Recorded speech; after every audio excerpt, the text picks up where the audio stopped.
Hello dear students, यहाँ पर हम इसके पहले वाले लेक्चर में डिस्कस कर चुके थे किसके बारे में, मॉलस्का, ऑर्थोपोडा के बारे में। और ऑर्थोपोडा के बाद जो हमारे पास ग्रुप आता है दैट इज़ मॉलस्का।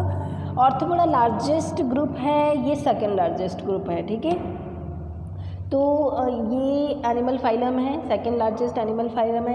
इसके जो एनिमल्स होते हैं वो टेरेस्ट्रियल हो सकते हैं और एक्वेटिक दोनों हो सकते हैं। अब बार बार बताने की ज़रूरत नहीं है कि ट्रिप्लोब्लास्टिक होती हैं, बायलैटरल सिमेट्री होती है, ठीक है। ये सब अब कॉमन हो गया और सिलोमेट हो गया क्योंकि डेवलप हो चुके हैं।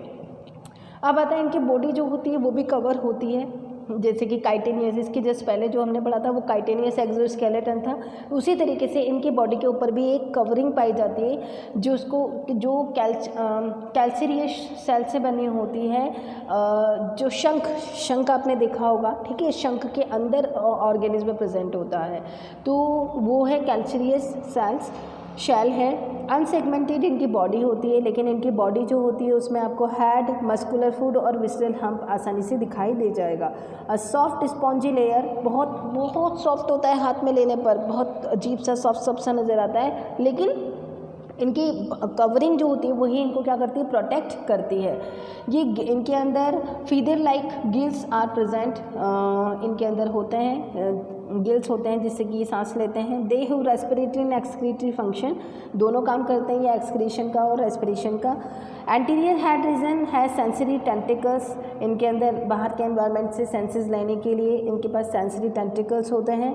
Mouth contain a file like structure, respiring organ for feeding, जिसको कि क्या बोलते हैं, रेड्यूला बोलते हैं। ऑक्टोपस इसका एग्जाम्पल है। ऑक्टोपस किस में आता है, मोलस्का में। उसके बाद they are usually dioecious oviparous with indirect development, oviparous अंडे देते हैं। उसके बाद इसका एग्जाम पाइला एप्पल जैसा नज़र आता है, ये एप्पल स्नेल एप्पल जैसा होता है। कैटल फिश होती है, जो ये कौन सी बात, स्टार फिश जो है वो इसी का ही एग्जाम्पल है। कुछ मैंने क्या बोला, दो एग्जाम्पल लर्न कर लें आप, जैसे कि ऑक्टोपस हो गया और पाइला हो गया, स्टार फिश हो गया, ये सब इसके एग्जाम्पल हैं। काइनोडर्मेटा डेवलपमेंट हो रहे हैं, काइनोडर्मेटा पे आ गए हैं। ये बहुत अच्छे से डेवलप्ड ग्रुप है echinodermata. These animals have the endoskeleton of the calcareous ossicles, इनके अंदर होता है एंडोस्केलेटन बॉडी। अब तक क्या था, एक्सोस्केलेटन। इनकी बॉडी के अंदर ही क्या है, एंडोस्केलेटन, मतलब जो ऑर्गन होंगे डेलिकेट ऑर्गन, उनको किसी हार्ड सब्सटेंस ने कवर कर रखा है। जैसे हमारे लंग्स को, हमारे हार्ट को किसने कवर किया हुआ है, हमारी रिब्स ने कवर किया है। रिब केज होता है यहाँ से यहाँ तक, पसलियाँ जिसको बोलते हैं, पसलियों ने कवर किया हुआ है। तो हमारे अंदर एंडोस्केलेटन है, ठीक है। जबकि ये ऐसे ऑर्गेनिज्म है जिनके एक्सोस्केलेटन है, जिनकी बॉडी के जो अंदर से तो डेलिकेट है लेकिन बाहर से इनकी बॉडी के ऊपर एक कवरिंग पाई जाती है। ऑल आर मराइन, ये कैसे होते हैं, मराइन होते हैं, सिर्फ समुद्र में पाए जाएंगे काइनोडर्मेटा। इनके अंदर जो सिस्टम है वो ऑर्गन सिस्टम है। रेडियल सिमेट्री है, यहाँ पर सिमेट्री देखो चेंज हो गई है। अब तक हम कैसे पढ़े, रेडियल सिमेट्री हमने स्टार्टिंग में पढ़ी थी। काइनोडर्मेटा में वापस कौन सी सिमेट्री आ गई है, रेडियल सिमेट्री आ गई है। बट लार्वल स्टेज में, मतलब इनका जो लार्वा होता है उसके अंदर बायलैटरल सिमेट्री होती है। देखो मैंने क्या बोला, कोई चीज़ डेवलप हो रही है तो वो बैकवर्ड नहीं जाती है, लेकिन ये अपना जो डेवलपमेंट है वो किस में दिखा रही है, लार्वल स्टेज में दिखा रहे हैं। लेकिन जब अडल्ट बन रहा है तो उसकी सिमेट्री कैसी हो गई, रेडियल सिमेट्री हो गई। दे आर ट्रिप्लोब्लास्टिक, सिलोमेट होते हैं। डाइजेस्टिव सिस्टम इज़ कंप्लीट, इनके अंदर डाइजेस्टिव सिस्टम पूरी तरीके से बन चुका है। माउथ से स्टार्ट होकर एनस तक खत्म होता है। The most distinctive feature of the काइनोडर्मेटा is the presence of water vascular system.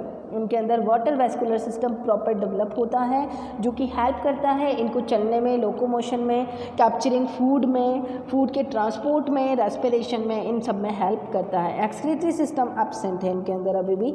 Sexes are separate, reproduction is sexual, fertilization is usually external, development is indirect with free swimming larva. इनके अंदर larva बनता है, मतलब development कैसा है, indirect है। Example, sorry मेरे से मिस्टेक हो गई, स्टारफिश जो है वो काइनोडर्मेटा का एग्जाम्पल है। मैंने आपको इसके पहले किसका बता दिया था, मोलस्का का बता दिया था, सॉरी फॉर दैट। इस स्टारफिश इसका एग्जाम्पल है, सी अर्चिन एकाइनस जो है वो इसका एग्जाम्पल है। तो इकाइलोडर्मेटा से याद रखें आप इकाइनस, ठीक है।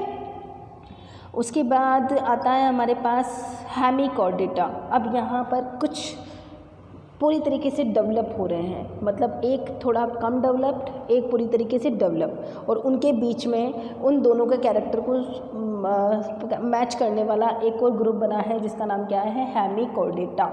अब तक हम पढ़ रहे थे नॉन कॉर्डेटा, उसके बाद आएगा कॉर्डेटा, और बीच वाला जो है वो क्या है, हेमिकॉर्डेटा, जिसमें नॉन कॉर्डेटा एंड कॉर्डेटा दोनों के फीचर्स होंगे। Hemichordata was earlier considered as a subphylum under the phylum Chordata, but now it is placed in the separate phylum. इसमें इसको अलग से रख दिया गया है जो कि नॉन कॉर्डेटा और कॉर्डेटा को जोड़ता है। वर्म लाइक होते हैं या मैराइन होते हैं, ऑर्गन सिस्टम लेवल होता है, ट्रिप्लोब्लास्टिक होते हैं, बायलेटरल सिमेट्री होती है, सिलोमेट होते हैं, ठीक है। ये सब तो कॉमन फीचर हो गए। द बॉडी सिलेंड्रिकल होती है, लंबी सी, composed of an anterior proboscis and collar and trunk। ये सिर्फ इनकी बॉडी स्ट्रक्चर के नाम हैं अलग अलग। एंटीरियर पार्ट जो होता है वो प्रोबोसिस ऐसे निकला हुआ होता है ना, किसी का आपने पिग देखी होगी तो पिग का जो आगे वाला पार्ट है वो निकला हुआ होता है, जैसे क्रोकोडाइल है उसका आगे वाला पार्ट निकला हुआ होता है। तो इस तरीके की अगर स्ट्रक्चर होती है आगे तो उसको हम बोलते हैं proboscis. A collar and trunk इनके अंदर होती है। Circulatory system is open type, कैसा होता है, ओपन टाइप होता है। Respiratory take place through the gills. Excretory organ is proboscis gland and मतलब एक्सक्रीशन प्रोबोसिस ग्लैंड से होगा। सेक्सेस आर सेपरेट, मेल और फीमेल अलग अलग होते हैं। Fertilization is external, development is indirect, मतलब लार्वा प्रेजेंट होता है। एग्जाम्पल इंपॉर्टेंट है, बैलेनोग्लोसिस इसका एग्जाम्पल है, ठीक है, एक ही याद कर लें कोई प्रॉब्लम नहीं है। बैलेनोग्लोसिस एंड सकोग्लोसिस इसके एग्जाम्पल है। फाइलम कॉर्डेटा, अब आ चुका है कॉर्डेटा, हम जिसमें आते हैं मतलब जिसके अंदर नोटोकोड प्रेजेंट है। नोटोकोड, रीढ़ की हड्डी की स्टार्टिंग किससे होती है, नोटोकोड से होती है। तो नोटोकोड जिसके अंदर प्रेजेंट है वो आता है कॉर्डेटा में, और जिसके अंदर नोटोकोड प्रेजेंट नहीं है वो आते हैं नॉन कॉर्डेटा में। मतलब एंडोस्केलेटल प्रेजेंट नहीं होता नॉन कॉर्डेटा में, हमारे अंदर एंडोस्केलेटल प्रेजेंट है प्रॉपर, तो उसको बोलेंगे हम Chordata. Chordata are fundamentally characterized by the presence of notochord and dorsal hollow nerve cord। मतलब नर्व कोड भी होती है, ये हमारा ब्रेन और ये हमारी नोटोकोड दोनों जुड़ी हुई होती हैं, ठीक है। तो नर्व कोड एंड क्या प्रेजेंट होती है, नोटोकोड प्रेजेंट है, तो हम उसको क्या बोलेंगे, कॉर्डेटा बोलेंगे। सिमेट्री कैसी होगी, बायलेटरल सिमेट्री होगी, ट्रिप्लोब्लास्टिक है, सिलोमेट है। ऑर्गन लेवल जो ऑर्गेनाइजेशन है वो कैसा बन चुका है, ऑर्गन सिस्टम पूरी तरीके से डेवलप हो चुका है। They possess post and tail and a close circulatory system. System कैसा है, close circulatory system. Comparison of the salient feature, यहाँ पर कॉर्डेटा एंड नॉन कॉर्डेटा में डिफरेंस दे रखा है। नोटोकोड प्रेजेंट होती है किसमें, कॉर्डेटा में, नोटोकोड नॉन कॉर्डेटा में प्रेजेंट नहीं होती है। Central nervous system is dorsal. Dorsal क्या होता है, ऊपर अगर प्रेजेंट है किसी भी चीज़ की, जैसे ये मेरा हाथ है तो ये वाला पार्ट कैसा है, डोर्सल, और ये वाला कैसा है, वेंट्रल। तो इनके अंदर नर्वस सिस्टम जो होता है वो डोर्सल होता है, जबकि नॉन कॉर्डेटा के अंदर वेंट्रल होता है।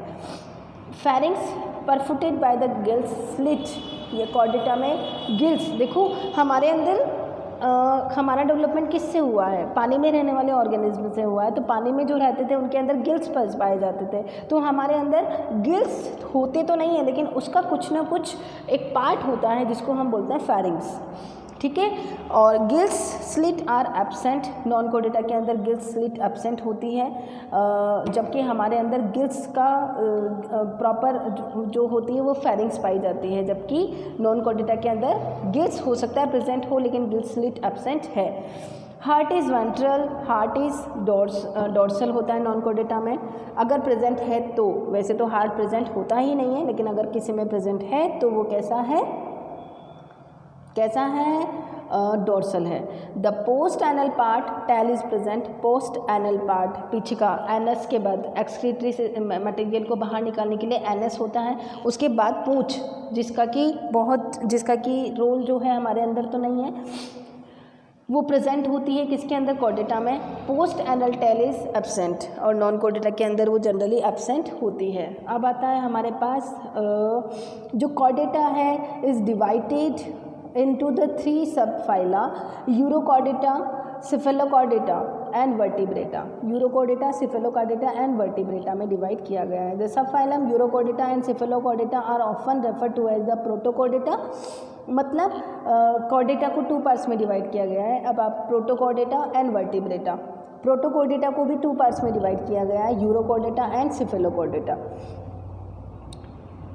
Urochordata and other exclusive marine होते हैं protochordata. In urochordata notochord is present only in larval stage.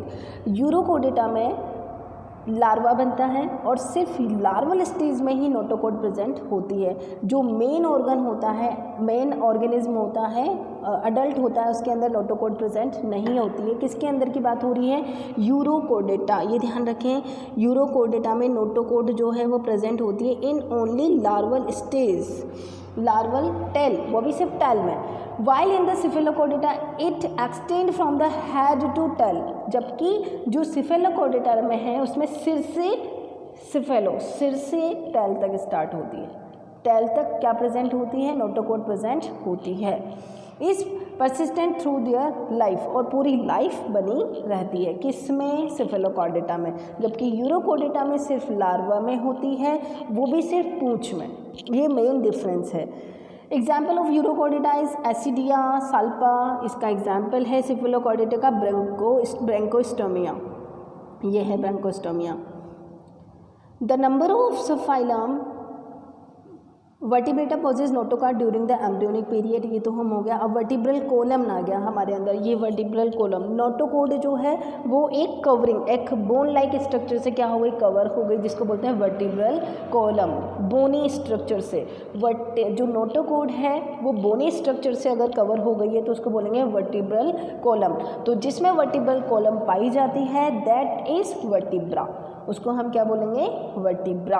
Clear है? ठीक है. अब हम पढ़ेंगे नेक्स्ट वर्टिब्रा के बारे में. Till then take